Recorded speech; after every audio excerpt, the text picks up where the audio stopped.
Logos ministry या चॅनलमध्ये आपणा सर्वांचे हार्दिक स्वागत आहे। प्रभू येशू ख्रिस्त जो संपूर्ण जगाचा उद्धार करता त्याच्या अति पवित्र आणि सामर्थ्यवान नावाने मी ॲलन लोबो आपणा सर्वांचे लोगोस मिनिस्ट्री या चॅनलमध्ये हार्दिक स्वागत करीत आहे। हे चॅनल सबस्क्राइब करणाऱ्या सर्वांचे मी हृदयपूर्वक आभारी आहे। आजचा हा संदेश जर तुम्ही पहिल्यांदाच पाहत असाल, हा संदेश जर तुम्हाला आवडला तर माझी आपणातील प्रत्येकाला विनंती आहे की तुम्ही कृपया हा संदेश शेअर करावा, लाईक करावा आणि आमचे अशा प्रकारचे नवीन नवीन येणारे संदेश तुम्हाला काय मिळण्यासाठी कृपया तुम्ही बेल रिंग प्रेस करावे। Thank you and God bless you.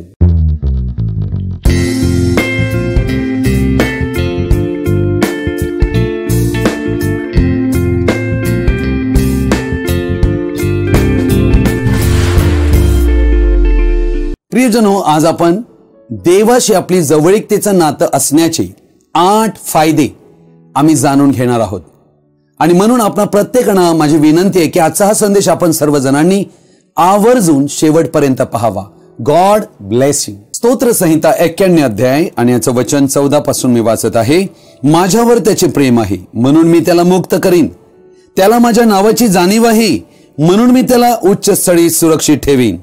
तो माझा धावा करेल तेव्हा मी त्याला उत्तर देईन, संकट समय मी त्याच्या जवळ राहीन। मी त्याला मुक्त करीन, मी त्याला गौरव देईन, त्याला दीर्घायुष्य देऊन तृप्त करीन, त्याला मी सिद्ध केलेल्या तारणाचा अनुभव घडवीन। आमेन। प्रभू या वाचलेल्या पवित्र वचनावर आपला स्वर्गीय आशीर्वाद देव आम्हाला या वचनांनी आशीर्वादित करो। आमेन। प्रियजन हो, स्तोत्र संहिता 91 अध्याय हा अतिशय महत्वाचा अध्याय आहे। स्तोत्रकर्ता पवित्र आत्म्याने परिपूर्ण होऊन त्याला जी प्रेरणा मिळत आहे त्याप्रमाणे तो बोलत आहे। मी आपणा सर्वांचे लक्ष स्तोत्र 91 अध्याय 14 ते 16 वचन, जी अंतिम 3 वचने आहेत त्याकडे वेधू इच्छित आहे। देव स्वतः यामध्ये 8 अद्भुत व्यक्तिशः ही अभिवचने देत आहे। एक विशाल अशी सुरक्षितता जीवनभर तो देऊ इच्छितो व जीवनाचा शेवट मृत्यू नाही तर तारण दाखविलेला आहे। ह्या वचनांवर ध्यान करण्याची गरज आहे।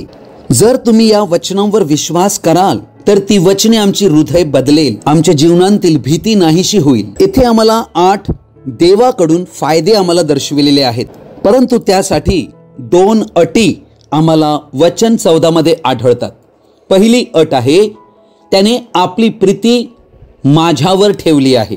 ही पहिली अट आहे, अर्थात देवावर आम्ही प्रेम करतो यामुळे। दुसरी अट आहे, त्याने माझे नाव जाणले आहे। ही दुसरी अट आहे। ह्या 2 अटींची पूर्णता आम्ही केल्या कारणाने देव आम्हाला व्यक्तिशः 8 आशीर्वाद देतो। अर्थात देवाने आम्हाला निर्माण ही त्यासाठीच केले की आम्ही देवावर प्रेम करावे, आम्ही त्याचे नाव ओळखावे आणि त्याची भक्ती करावी आत्म्याने आणि खरेपणाने, पूर्ण हृदयाने। देवावर प्रेम करणे ही एक निवड आहे व ही आमची बाजू आहे जी आम्ही करायला हवी। अर्थात आमची व्यक्तिशः ही भूमिका आहे। जर आम्ही आमची भूमिका पूर्ण करू तर देव आम्हाला 8 अभिवचने देत आहे जी फार अद्भुत आहेत। जेव्हा कोणी मनुष्य देवावर प्रेम करू लागतो तेव्हा ही गोष्ट देवाला फार आवडते, कारण त्याच्या मनात देवाविषयी इच्छा निर्माण होते। तो व्यक्ती देवाशी जोडला जातो कारण तो आपले समर्पण देवाला करीतो। देवावर प्रेम करणे म्हणजे नक्की काय ते आम्ही समजून घेणं गरजेचे आहे। प्रभू येशूने म्हटले, जर तुम्ही माझ्यावर प्रीती करीत असाल तर माझ्या आज्ञा पाळा। अर्थात देवावर प्रेम करणे म्हणजे त्याची आज्ञा पाळणे होय। दुसरी गोष्ट, देवाचे भक्त आम्ही बनणे, अर्थात देवाच्या चरणी वेळ घालविणे, देवाशी संवाद साधणे, देवाचे ऐकणे, त्याची वाणी ऐकणे, त्याचे वचन वाचणे। जेव्हा आम्ही देवावर प्रेम करीतो तेव्हा आम्ही देवाची उपासना करीतो आणि तीही आनंदाने तल्लीन होऊन। अर्थात प्रेम ही नाते निर्माण करीते, हे नाते टिकविते व देवावर प्रेम केल्याने देवाशी आमची जवळीकता निर्माण होते। आम्ही देवाला अधिक ओळखूही लागतो। देवावर प्रेम करणे म्हणजे त्याचा सन्मान करणे होय। माझ्या जीवनाचा केंद्रबिंदू देव आहे हे स्वीकारणे व त्याला शरण येणे, त्याच्या प्रत्येक शब्दांना इतर कोणाच्याही मतांपेक्षा सर्वाधिक किंमत देणे म्हणजे देवावर प्रेम करणे होय. सर्व नात्याहून देवाशी असणारे माझे नाते याला प्रथम स्थान देणे म्हणजे देवावर प्रेम करणे होय. अर्थात सर्व गोष्टीत त्याला स्थान देणे म्हणजे प्रत्येक गोष्टीत देवाला सामील करणे व देवाच्या प्रती प्रेम भाव प्रकट करणे होय. स्तोत्र 145 20 वचन म्हणते, देवावर प्रेम केल्याने देव रक्षण करीतो.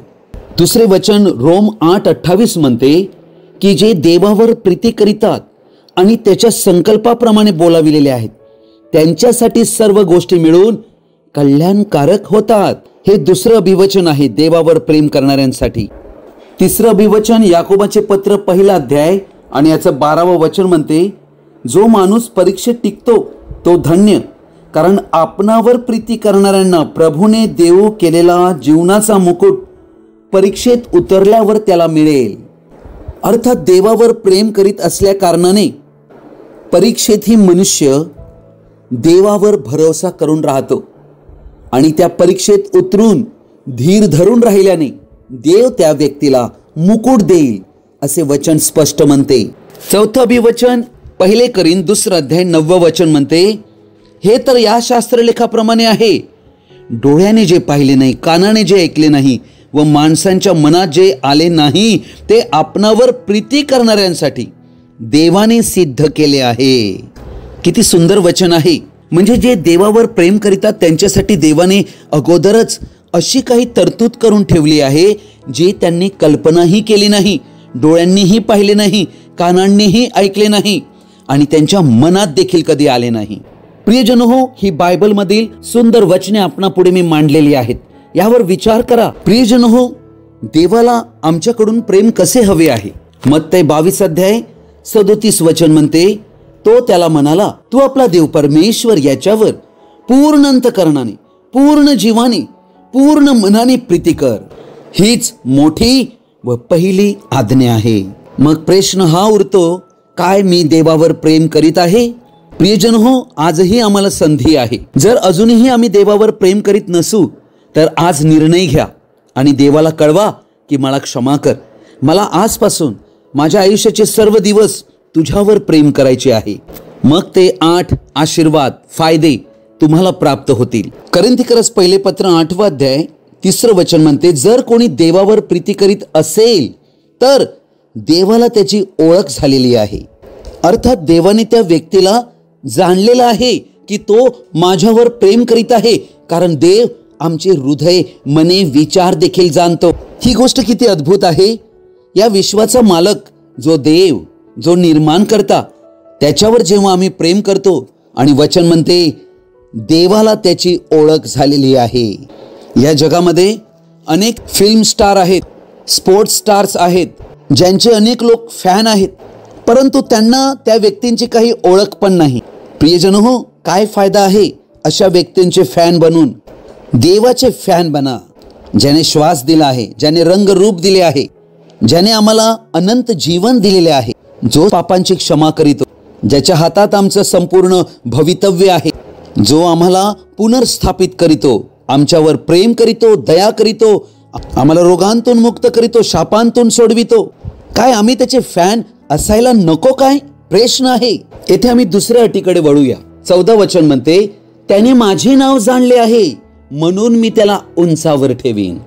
अर्थात देवाला फार आनंद होतो की मला हा व्यक्ती ओळखत आहे. प्रियजन हो, आज या जगात 800 कोटी लोक या पृथ्वीच्या पाठीवर आहेत, परंतु किती लोक असे आहेत जे खऱ्या जिवंत देवाला ओळखतात, त्याचे नाव जाणतात. हे त्या व्यक्तींचे सौभाग्य आहे जे देवाला ओळखतात, त्याचे नाव जाणतात.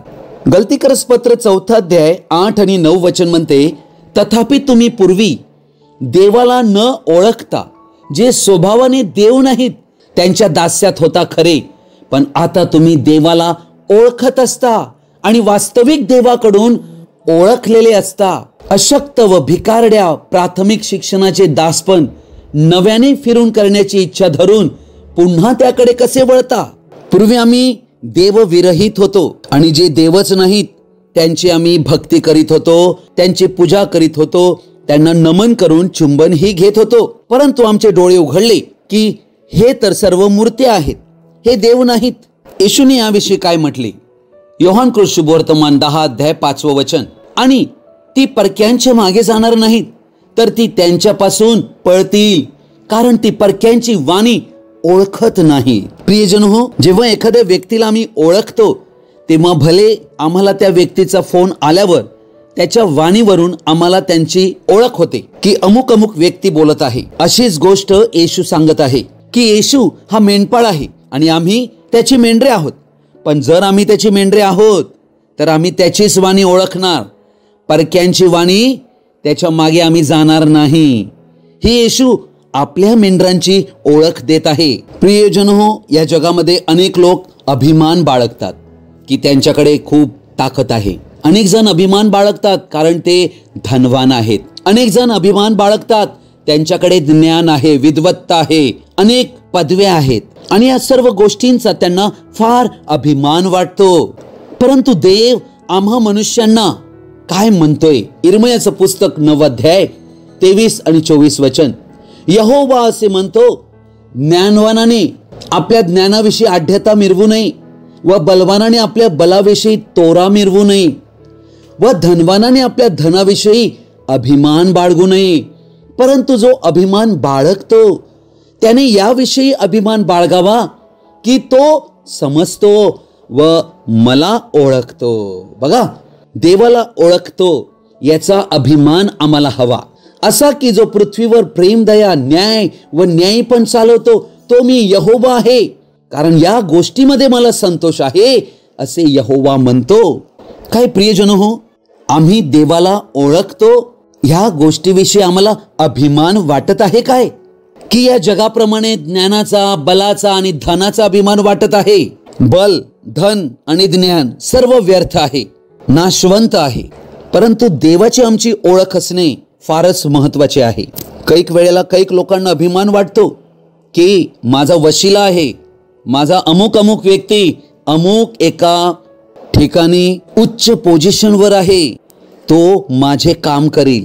प्रियजन हो, नाशवंत मनुष्याला नाशवंत मनुष्याची ओळख असल्याने एवढा अभिमान आणि गर्व वाटतो आणि खात्री होते. तर ज्या व्यक्तींची अविनाशी देवाबरोबर ओळख आहे त्याचा वशिला किती मोठा असेल. प्रियजन हो, विचार करण्यासारखी ही गोष्ट आहे. योहान शुभवर्तमान 10 अध्याय 14 आणि 15 वचनात येशूने काय म्हटले? मी चांगला मेंढपाळ आहे आणि जसे बाप मला ओळखतो व मी बापाला ओळखतो तसे मी आपले जे आहेत त्यांना ओळखतो व माझे जे आहेत ते मला ओळखतात आणि मी आपला जीव मेंढरांसाठी देतो. हा आहे येशूचा कळप. येशू त्यांना ओळखतो आणि ते येशूला ओळखतात. तुमचं काय आहे स्थान येशू बरोबर? योहान शुभवर्तमान 17 अध्याय 3 वचन अतिशय महत्वाचं वचन आहे.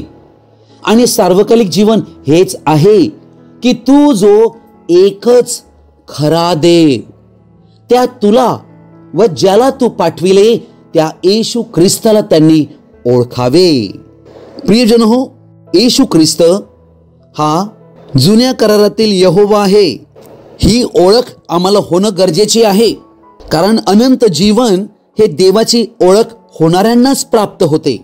म्हणून योहान 8:24 मध्ये येशूने म्हटले, म्हणून मी तुम्हाला सांगितले की तुम्ही आपल्या पापात मराल, कारण मी तो आहे. कोण तो? जो मोशेला भेटला होता आणि मोशेला त्याने म्हटले होते, मी आहे तो आहे, त्याने मला पाठविले आहे असे जाऊन फारोला सांग. तोच तो मानव बनला, कारण मी तो आहे असा जर तुम्ही विश्वास धरला नाही तर तुम्ही आपल्या पापामध्ये मराल. प्रियजन हो, ही गोष्ट फार गांभीर्याची आहे की आम्ही येशूला ओळखणं फार गरजेचे आहे.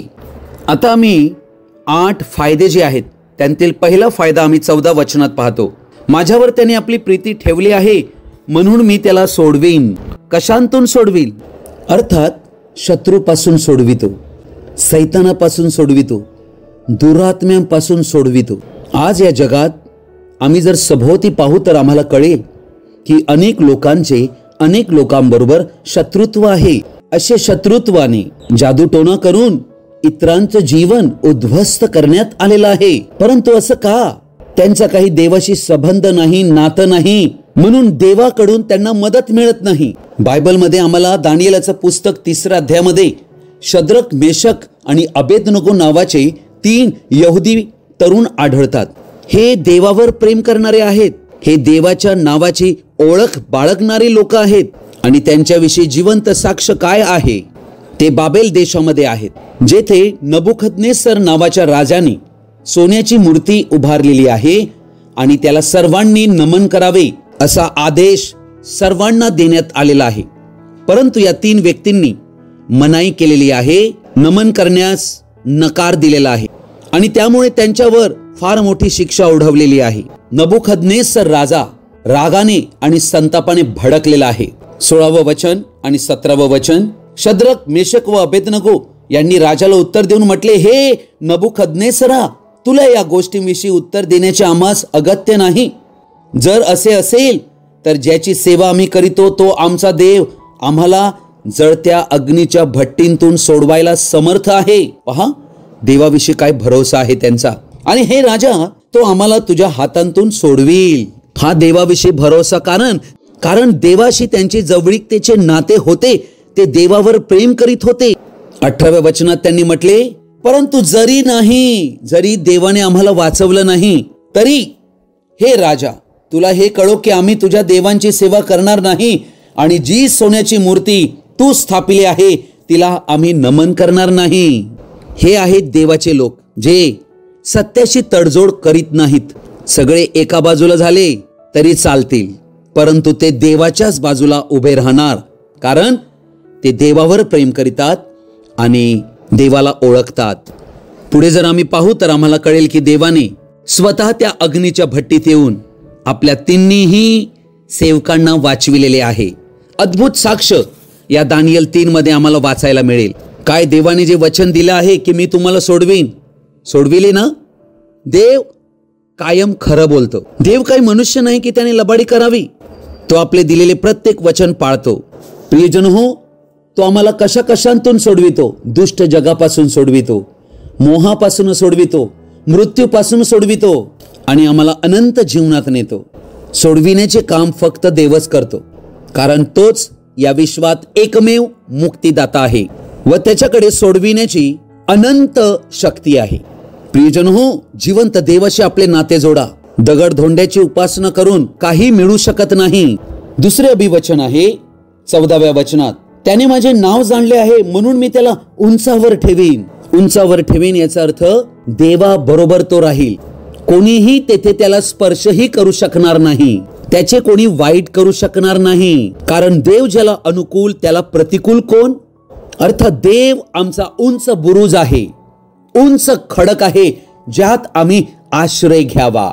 योहान कृष्णवर्तमान 10वा अध्याय 28-29 वचन म्हणते, आणि मी त्यांना सार्वकालिक जीवन देतो आणि त्यांचा कधीही नाश होणार नाही आणि कोणी त्यांना माझ्या हातांतून हिसकून घेणार नाही. उंचावर ठेवलेल्या व्यक्तीला कोणीही देवाच्या हातांतून हिसकून घेऊ शकत नाही. म्हणून प्रभू येशू 29व्या वचनात म्हणतो, ज्याने ती मला दिले आहेत. कोण? ही मेंढरे, ही त्याची प्रॉपर्टी आहे, संपत्ती आहे. ज्याने ती मला दिले आहेत तो माझा बाप सर्वाहून मोठा आहे आणि माझ्या बापाच्या हातांतून त्यांना कोणाच्याने हिसकून घेवत नाही. ना पित्याच्या हातांतून ना पुत्राच्या हातांतून कोणी हिसकून घेऊ शकेल. ह्याला म्हटलेलं आहे इटर्नल सिक्युरिटी, अनंत सुरक्षितता. हे ते लोक आहेत ज्यांना देवाने उंचावर ठेवलेलं आहे. किती धन्य हे व्यक्ती आहेत. त्यामुळे देव त्यांना प्राधान्य देतो, कारण ते देवाला प्राधान्य देतात आपल्या जीवनात. तिसरं अभिवचन आहे, तो मला हाक मारील आणि मी त्याला उत्तर देईन. अर्थात आम्ही जेव्हा प्रार्थनेद्वारे देवाला हाक मारतो आणि प्रार्थनेचे उत्तर मिळते तेव्हा आम्हाला फार आनंद होतो. हेच प्रभू येथे आम्हाला शिकवित आहे. कितीतरी लोक प्रार्थना करतात, देवाला हाक मारतात, पण देव त्यांना काही उत्तर देत नाही आहे. आणि येथे स्वतः देव व्यक्तिशः अभिवचन देतो, जे त्याच्यावर प्रीती करीतात आणि त्याची ओळख बाळगतात. ते हाक मारताच तो त्यांना उत्तर देईल. याकोबाचे पत्र 5 अध्याय 16 वचन म्हणते, नीतिमानांची प्रार्थना कार्य करण्यास फार प्रबळ आहे. किती सुंदर आणि अद्भुत वचन आहे हे कोणते नीतिमान आहेत जे त्याला हाक मारतात. योहान कृष्ण सुवर्तमान 14 अध्याय 13 आणि 14 वचन म्हणते, आणि तुम्ही जे काही माझ्या नावाने मागाल ते मी करीन, यासाठी की पुत्रामध्ये बापाचे गौरव व्हावे. जर तुम्ही माझ्या नावाने माझ्याजवळ काही मागाल तर ते मी करीन. पेत्राचे पहिले पत्र 5 अध्याय 6 आणि 7 वचन, याच तो नेमलेल्या वेळी देवाने तुम्हास उंच करावे म्हणून त्याच्या पराक्रमी हाताखाली नम्र व्हा. तुम्ही आपली सर्व चिंता त्याच्यावर टाका, कारण तो तुमची काळजी घेतो. हे आहेत ते लोक ज्यांच्यावर चिंता येतात, दुःख येते, संकट येते, परंतु देव त्यांना उत्तर देतो की घाबरू नका, मी तुमच्या बरोबर आहे. चौथी गोष्ट आहे, संकटात मी त्याच्या जवळ असेन. अर्थात प्रियजन हो, आमचं संपूर्ण आयुष्य हे दुःख आणि संकट यांनी भरलेलं आहे. अर्थात संकट हे आमच्या जीवनाचा अविभाज्य भाग आहे. संकट तर येणारच, परंतु ती संकटे अनेक आव्हाने आमच्या जीवनात घेऊन येतात. सर्वच व्यक्ती या जगात अशा आव्हानांना तोंड देऊ शकत नसतात, परंतु देव येथे अद्भुत वचन देत आहे, संकटात मी त्याच्या जवळ असेन. अर्थात संकट आल्यावर त्याला असं वाटतं कामा नाही जसं जग समजत आहे, पनवती आलेली आहे. देवाचा व्यक्ती असं शब्द बोलू शकत नाही, कारण त्यांना माहित आहे मी देवावर प्रेम करीत आहे आणि माझे जीवन पूर्ण देवाच्या नियंत्रणामध्ये आहे. म्हणून आलेल्या संकटांतून मला निभावण्याची शक्ती पण तोच देईल. स्तोत्र 23:4 मध्ये, मृत्यू छायेच्या दरींतूनही मी जात असलो तरी तुझी आकडी व काठी मला धीर देतात. प्रियजन हो, मृत्यूपेक्षा भयंकर काय असू शकते? परंतु येथे आम्हाला ही गोष्ट आढळत आहे की आमचा मेंढपाळ हिरव्यागार डोंगरावरही आम्हाला नेतो, संथ पाण्यावरही आम्हाला नेतो, आमचा जीव ताजा तवानाही करीतो. परंतु असाही हंगाम आमच्या जीवनात येतो जेव्हा मृत्यू छायेच्या दरींतून आम्हाला जावे लागते. अर्थात मेंढपाळ पुढे आणि मेंढरे मागे. अर्थात त्या मृत्यू छायेची दरी हा एक वेगळा अनुभव आहे. समस्या, त्रास, परीक्षा हे एक भयानक स्थान आहे. हे डोंगरावर नाही नेत तर खोऱ्यामध्ये नेतो. पण या मृत्यू छायेच्या दरीला आम्हाला पार करण्याचे सामर्थ्य तो देतो, कारण त्याची उपस्थिती आमच्या बरोबर असते. यशायाचं पुस्तक 41 अध्याय 10 वचन म्हणते, तू भिवू नको, संकट आले म्हणून घाबरू नको, कारण मी तुझ्यापाशी आहे. घाबरू नको, कारण मी तुझा देव आहे. मी तुला सबळ करीन. होय, मी तुझे सहाय्य करीन. होय, मी आपल्या न्यायपणाच्या उजव्या हाताने तुला आधार देईन. किती अद्भुत वचन आहे. या वचनांवर विश्वास करा, या वचनांवर दावा करा. संकटे वेगवेगळ्या प्रकारची असतात. प्रभूचं वचन म्हणते, मी तुला नदीतून नेईन, परंतु नदी तुला बुडविणार नाही.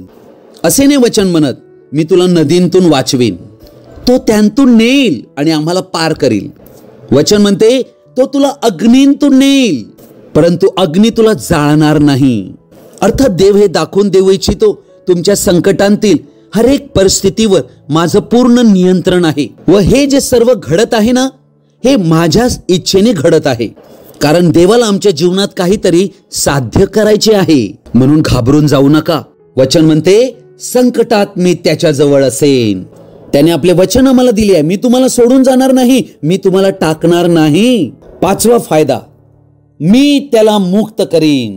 प्रियजन हो, समस्या पुष्कळ येतात. करंथीकरस पहिले पत्र 10 अध्याय 13 वचन म्हणते, मनुष्याची जी परीक्षा होत असते तिच्या वाचून निराळी परीक्षा तुम्हावर आली नाही, पण देव विश्वासू आहे.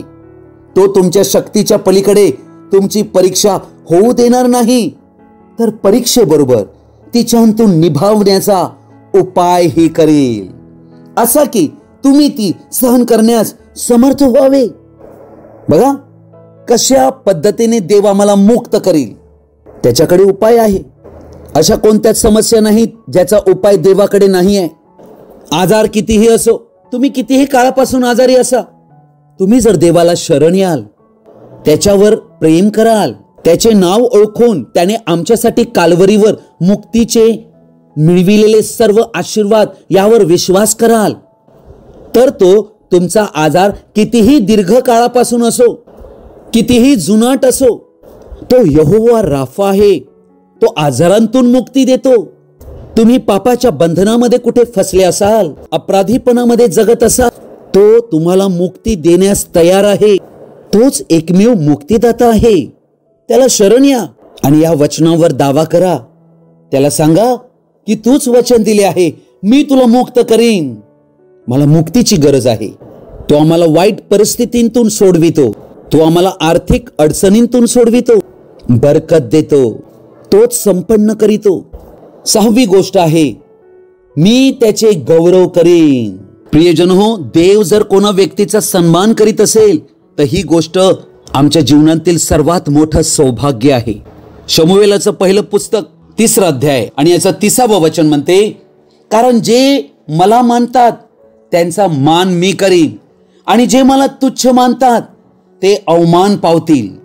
प्रियजन हो, या जगात म्हणतात ना, मान दिला तर मान मिळेल. तुम्ही आणि आम्ही जेव्हा देवाचा आदर करीतो तेव्हा देव आम्ही केलेला आदर पाहत असतो, आमचाही तो आदर करतो. देव हा प्रतिफळ देणारा देव आहे. देव जेव्हा आमचा सन्मान करीतो ना, आम्हाला प्रमोशन मिळते, आमची वाढ होते. कैक आणि विविध प्रकारे देव आमचा सन्मान करीतो. हे कोणते व्यक्ती आहेत? रोमकरास पत्र 8वा अध्याय 29-30 वचन म्हणते, कारण ज्यांना त्यांनी पूर्वी ओळखले, आम्ही या जगात जन्मण्यापूर्वीच देवाने आम्हाला ओळखलेला आहे. अर्थात देवाचं वचन इफिसकरास पत्र 1ल्या अध्यायात म्हणते की पृथ्वीचा पाया घालण्यापूर्वी त्यांनी ख्रिस्तामध्ये निवडून ठेवलेला आहे.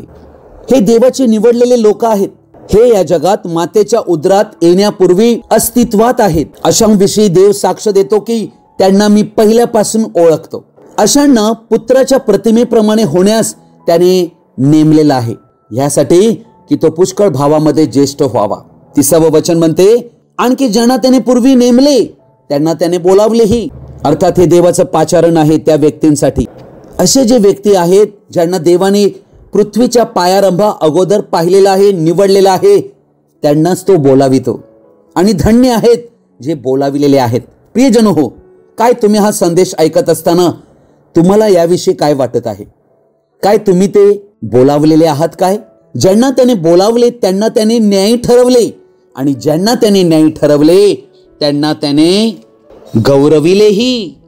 हा देवाकडून होणारा गौरव आहे. 7वी गोष्ट आहे 16व्या वचनात, दीर्घ आयुष्याने मी त्याला तृप्त करीन. प्रियजन हो, आमचे आयुर्मान देवाच्या हाती आहे. आम्ही किती वर्षे जगणार हे देवाच्या हातात आहे. आनंद, शांती, सुख, समाधान व देवाच्या आशीर्वादासह दीर्घ आयुष्य जगणे हे सर्वच जण पसंत करतील. कितीतरी जण या जगात कंटाळलेले आहेत या आयुष्याला, परंतु धन्य ते आहेत ज्यांच्याकडे देवाचे अभिवचन आहे. त्यांना जगण्यासाठी महान आशा देव आहे आणि तो त्यांना म्हणत आहे, मी दीर्घ आयुष्याने तुला तृप्त करीन. अर्थात तृप्ती देईन, समाधान पावेल तो. आम्हाला फिट आणि फाईन ठेवणारा तोच आहे. प्रियजन हो, आम्ही जॉगिंग करतो, वॉकिंग करतो, आम्ही सकस आहार घेतो, म्हणून आम्ही आमचं आयुष्य वाढवू शकत नाही. हे सर्व काही देवाच्या हातात आहे. व्यायाम करीत असणारे देखील क्षणामध्ये निघून जातात. दीर्घ आयुष्य मिळणं हे एक सौभाग्य आहे. प्रियजन हो, अब्राहम, दावीद, मोशे हे दीर्घ आयुष्य जगणारे व्यक्ती बायबलमध्ये आम्हाला आढळतात. स्तोत्र संहिता 92 अध्याय 12 ते 14 वचन मी वाचत आहे. न्यायी खजुरीच्या झाडासारखा टवटवेल, लबोननातील गंधसरूसारखा तो वाढेल. ते यहोवाच्या घरात रोपलेले आहेत. ते आमच्या देवाच्या अंगणात भरभराट पावतील. म्हातारपणातही ते फळ देत जातील. ते रसभरीत व टवटवीत होतील. हा आहे दीर्घ आयुष्य मिळण्याचा आशीर्वाद. शेवटची गोष्ट आम्ही पाहतो, मी आपले तारण त्याला दाखवीन. 8वी गोष्ट आहे, सिमोन नावाचा एक वयस्क व्यक्ती आम्हाला मंदिरामध्ये आढळतो. लूक 2:30 मध्ये हे वचन आम्हाला आढळते. योसेफ आणि मरिया येशू बाळाला घेऊन जेव्हा मंदिरात समर्पणासाठी आले होते तेव्हा पवित्र आत्म्याने सिमोनाला हे दाखविले की हाच तो मसीहा आहे. अर्थात पवित्र आत्म्याने सिमोनाला हे दाखविले होते की प्रभूच्या ख्रिस्ताला पाहिल्याशिवाय तुला मरण येणार नाही. आणि त्याने येशूला आपल्या हाती घेतले आणि म्हटले, आज माझ्या डोळ्यांनी तुझे तारण पाहिले आहे. प्रियजन हो, हे निवडलेले व्यक्ती आहेत ज्यांच्या जीवनामध्ये देव या गोष्टी करीतो. योहान 8:56 मध्ये अब्राहमाविषयी प्रभू येशू म्हणतो की अब्राहमाने माझा दिवस पाहिला. लोक म्हणाले, अरे तू अजून 50 वर्षाचा नाही आणि अब्राहमाने तुझा दिवस पाहिला. येशूने म्हटले, मी अब्राहमापूर्वी होतो नाही, आहे. एलोहिम उत्पत्ती 18 अध्यायामध्ये जेव्हा मानवी स्वरूपामध्ये आला होता, ह्यासाठी की सारेला पुत्र व्हावा. अब्राहमाने तो दिवस पाहिला. योहान 8:56 म्हणते, तुमचा बाप अब्राहम माझा दिवस पाहायला हर्षित झाला आणि तो पाहून त्याला आनंद झाला.